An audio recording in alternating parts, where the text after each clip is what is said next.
Olá, bom dia, internauta. Bom dia, internauta. Começamos aqui o nosso bate-papo, nosso podcast todo domingo. Eu, Hamilton César Franco, e meu amigo Domingos Sávio de Lima. Como é que tá, Domingos? Tudo bem? Bom dia, Milton, tudo bem? Olha, a nossa ideia está tudo ótimo. Nós vamos falar todo domingo sobre um tema. E hoje, Domingos, eu escolhi para a gente começar a falar sobre o impacto da inteligência artificial no futuro do trabalho. E para embasar essa nossa discussão, nesse nosso bate-papo, eu pesquisei o relatório que a Organização Mundial do Trabalho colocou em agosto de 2023 no ar, dizendo os impactos que ferramentas como o ChatGPT, Gemini, Copilot vão ter aí sobre o mercado de trabalho e sobre todas as profissões. Para começo de conversa, qual que é a sua experiência aí com o ChatGPT? O que você tem vivido com isso no seu dia a dia de trabalho? Hamilton, o chat GPT ele tem uma experiência de linguagem muito impressionante. Quando a gente trabalha a capacidade de trazer detalhes, a parte linguística do chat GPT, os alunos fazendo trabalhos de escola, as pessoas usando no escritório para suas correções ortográficas e redações, ele traz ainda essa questão empírica que a gente vai dizer é uma facilidade linguística. Eu acho que, antes disso, a gente vê a inteligência artificial já na sociedade. Eu acho que o maior exemplo de inteligência artificial que a gente tem é, muitas vezes, o Waze. Quem sai de casa hoje sem Waze, né? Então, por exemplo, assim, mas o grande momento da inteligência hoje é esta questão linguística. Bom, eu, como jornalista, eu tenho sentido uma mudança significativa. Por exemplo, eu ainda gosto de escrever meus textos e também de redigir é, pautas, enfim, trabalhar o vídeo, normalmente, que é o que eu faço, com o método ainda da minha criação. Mas eu já tenho amigos jornalistas falando que produziam 20 textos por semana e agora eles produzem 60 com a ajuda do chat GPT. Isso quer dizer o seguinte, ele não abandonou o acompanhamento, a revisão do texto, né? Mas a mudança é tremenda. Então, Domingos, ó, eu vou dizer o seguinte, que esse relatório diz, em princípio, a inteligência artificial, que nós vamos tratar aqui, a generativa, né? Ela se desmembra em outros nomes, tópicos, ela não vai acabar com as profissões de uma vez só. Deve ser um processo. Ou seja, ela vai sim, diminuir o trabalho de muita gente, em alguns casos terminar com as profissões, mas vai gerar outros empregos. Em princípio, as profissões mais impactadas são das áreas da saúde, educação, governo, segurança, profissões como secretarias, profissões como professor mesmo, né? Hoje já está tendo, né? Na pandemia as aulas começaram a ser online e hoje uma universidade consegue fazer online uma aula que era presencial para 40 alunos para 40 mil alunos do Brasil, né? Então, o que você pensa desse primeiro momento? É, ele já disse que o próprio arquiteto mesmo vai poder falar como ele quer uma casa, e aí vai surgir a planta, o advogado vai facilitar o direito. Como é que você enxerga, trabalhando numa empresa de tecnologia, a substituição do mercado, da mão de obra humana pela máquina? Eu acho que a gente cria muito a ilusão do perfeito. A gente vive num mundo com estereótipos aí de riqueza, pobreza, acesso à tecnologia, e gente ainda analfabeta. Então, por exemplo, o que a gente tem muito claro é que a inteligência artificial, nesse momento, ela acelera processos de quem tem uma experiência naquele processo. Então, como você mesmo deu o exemplo, uma pessoa que já escrevia 20 textos, hoje usa da inteligência artificial para facilitar, para modelar o texto, coisas da criação jornalística, e acelera o conteúdo dele, e mantendo processos ainda pela experiência dela de revisão daquele conteúdo, os textos delas mantêm um bom padrão. Se você leva isso ainda para um jovem, início de carreira, você vê que ele tem ainda dificuldade. Ele tem muita ferramenta na mão, mas não consegue gerar o mesmo conteúdo na ponta. Mesma coisa com o arquiteto, eu acho que com as profissões. Acho que a inteligência ela ainda não vai substituir, ela vai acelerar o processo. Enxergo nesse momento a aceleração de processos que já estão maduros. porque eles já são maduros, e a inteligência, por ver essa organização, que é a lógica, a matemática que está por trás, muitas vezes, da inteligência, que é uma inteligência binária nessa estrutura, ela traz uma aceleração desses processos. Acho que sim, ela, por acelerar processos mais maduros, vai ser menor a entrada de algumas gestas, mas eu acho que o impacto ainda está muito em observação nesse momento no mercado, a gente não tem clareza do que vai acontecer. Então, a gente tem clareza de processo. Na questão que você deu o exemplo, essa capacidade não é nem da inteligência, é do processo online. Você vê aí os cursos EAD, que são bons cursos, a gente tem que deixar bem claro que se o aluno seguir uma modelagem EAD, ele tem uma boa formação. E ele atinge não só uma pessoa, uma aula gravada vai ser espelho para muitas aulas.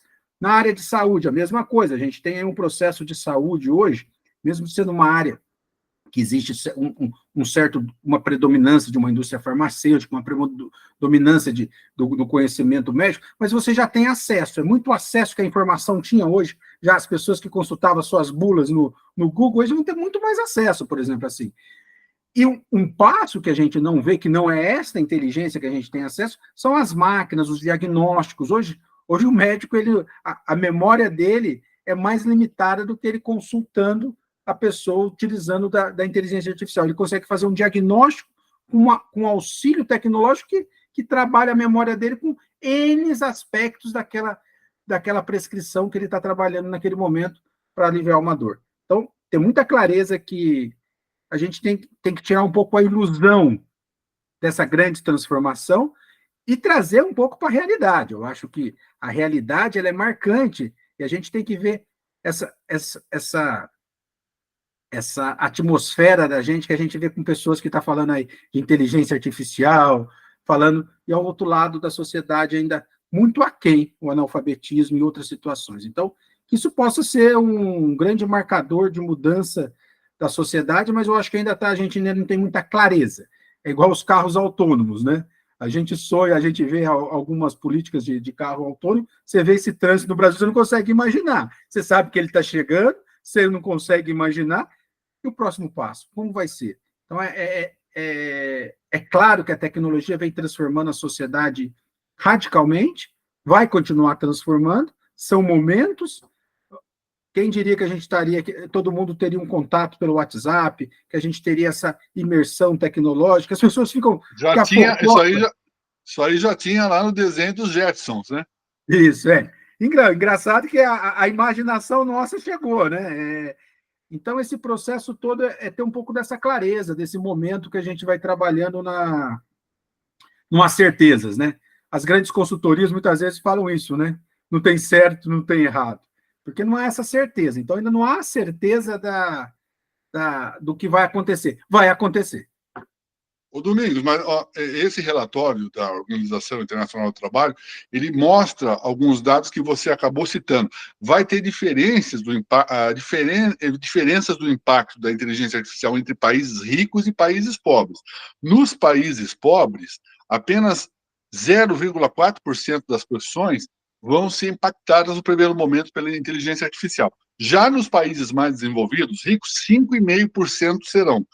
Também é um impacto por gêneros. Isso aqui é um número importante. Nas profissões majoritariamente hoje ocupadas por homens, apenas 1,5% serão impactadas no mundo inteiro.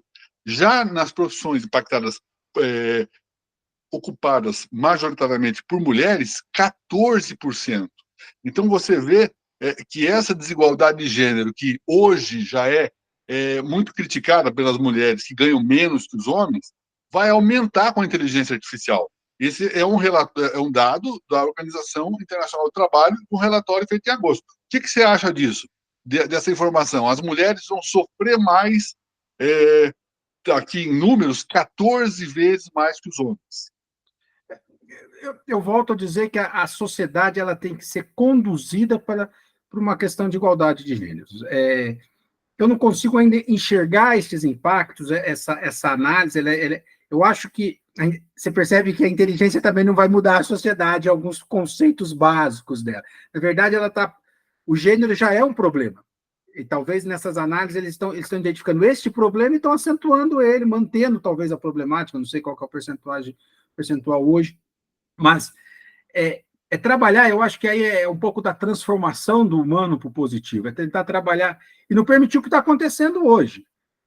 Permitir o que está acontecendo hoje, por exemplo, da inteligência que está maltratando o cérebro das pessoas, ou seja, nunca a gente teve tanto problema de questões mentais, uma inteligência que talvez vai aumentar o gênero. Eu acho que inteligência, acho que a própria palavra diz, inteligência tinha que ser algo que trouxesse essa condição um pouco mais inteligente do homem. É como eu viver melhor, é como eu diminuir a pobreza, é como eu poder dar para as pessoas essa capacidade, muitas vezes, do digital, que evita a grande mobilidade nos grandes centros. É esta questão que a gente tem que trabalhar.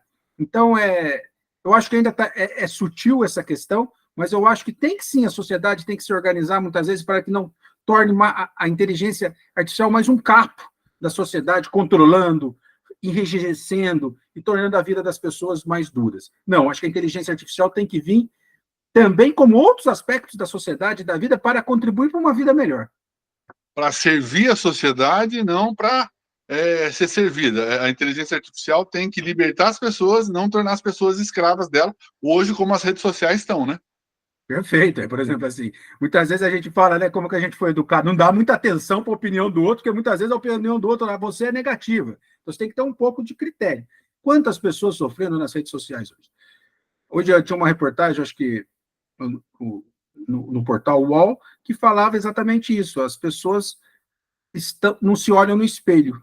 Elas veem os filtros das redes sociais, os filtros aí, TikTok, Instagram. Então, as pessoas têm que também trazer isso, que aspecto as novas tecnologias trazem qualidade de vida. Lá na China há um grande momento agora do trabalhador dizendo, poxa, mas eu não posso trabalhar. Lá tem uma expressão, né? 8-6, ou seja, a pessoa trabalha 8 horas por dia, das 8 horas da manhã, 8 horas por dia, 6 dias por semana. Aí uma pessoa brinca no 24, 24, 7. Tem gente que está trabalhando todo dia. Tá? Então, por exemplo, assim, tem um pouco desse processo das pessoas se entenderem que o trabalho, a inteligência, a pessoa também tem que ter a capacidade de descanso, capacidade de ter. Então, a gente vai ter essa grande questão mental hoje que a gente está tendo na sociedade. Então, há grandes incertezas. E eu acho que muitas pessoas já estão com essas incertezas preocupadas. O que vai ser do meu trabalho? O que eu faço isso? E a gente que trabalha muitas vezes em organizações, e você repara ainda hoje, o Hamilton deve ser partidário disso, já deve ter enfrentado isso. Quantos sistemas foram comprados, quantas modernizações foram feitas, e o cidadão lá com uma planilha de Excel. É assim, Hamilton? Enfim, eu acho também, Domingos, que vai ter sempre um ser humano no comando da inteligência artificial, gerenciando ou não, e algumas profissões não vão ser substituídas, que exigem a presença, o face a face humano, né? Enfim, a gente está chegando ao final desse primeiro bate-papo, Domingos. Eu quero dizer aqui para a nossa audiência que a cada domingo a gente vai trabalhar um tema diferente. Então, obrigado, Domingos. Todo domingo nós vamos estar aqui conversando sobre algum assunto. Grande abraço. Grande abraço, Hamilton.